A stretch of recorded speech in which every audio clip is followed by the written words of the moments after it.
महाविकास आघाडीची वज्रमूठ सभा उद्या नागपूरमध्ये पार पडते आहे। शहरातील दर्शन कॉलनीतल्या सद्भावना नगर इथल्या मैदानावरती ही सभा होणार असून या सभेला माजी मुख्यमंत्री उद्धव ठाकरे, विरोधी पक्षनेते अजित पवार आणि महाविकास आघाडीचे प्रमुख नेते हजर राहणार असल्याची माहिती आहे। खासदार संजय राऊत नागपूर दौऱ्यावरती आहेत। उद्याच्या सभेच्या तयारीचा आढावा संजय राऊत हे घेतील।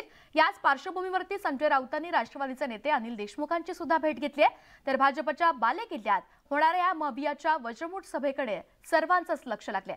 अटी आणि शर्तींसह होणाऱ्या या सभेकडे सर्वांचंच लक्ष लागलंय। नागपूरचा राजकीय पॉलिटिकल डेमोग्राफी बदललेली आहे। इथे महाविकास आघाडीचेच लोक निवडून येतील। यापुढे महानगरपालिका असतील, विधानसभा असतील, हे मी स्पष्ट सांगतो।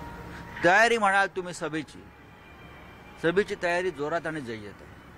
किती विरोध केला, किती अडथळे आणले, तरीही जी सभा आहे महाविकास आघाडीची रविवारी उद्या होणारी, ती प्रचंड होईल। अख्ख्या विदर्भातून लोकांचा ओघ उद्या सकाळपासून सुरू होतोय। विकास दिसतोय, तसं इथे सुडाचे इमले सुद्धा उभे आहेत। मी ते मगाशी म्हणालो, विरोधी पक्षाची सभाच होऊ नये म्हणून इकडले भाजपचे आमदार मोर्चे काढतात, कोर्टात जातात।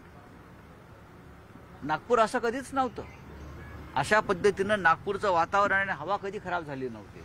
अमित शहा महाराष्ट्रात येत आहेत दौऱ्यासाठी। येऊ द्या ना, दौऱ्यासाठी येत नसून ते आपली सभा पाहायला येत आहेत। मुंबई इलेक्शनची तयारी, ते मुंबईत बसून ते आमची सभा पाहतील, कारण या सभेचं देशाचं लक्ष नागपुरात सभा होते हे लक्षात घ्या। त्यामुळे मुंबईत बसून ते सभा पाहतील, त्यांनी सभा पाहिलीच पाहिजे।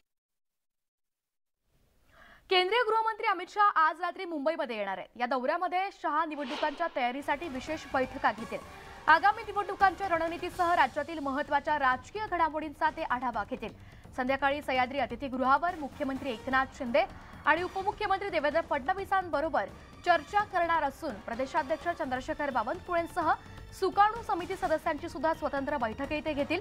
सोबतच रविवारी शहांच्या हस्ते खारघरमधल्या सेंट्रल मैदानावरती अप्पासाहेब धर्माधिकारी यांना महाराष्ट्र भूषण पुरस्कार दिला जाणार आहे।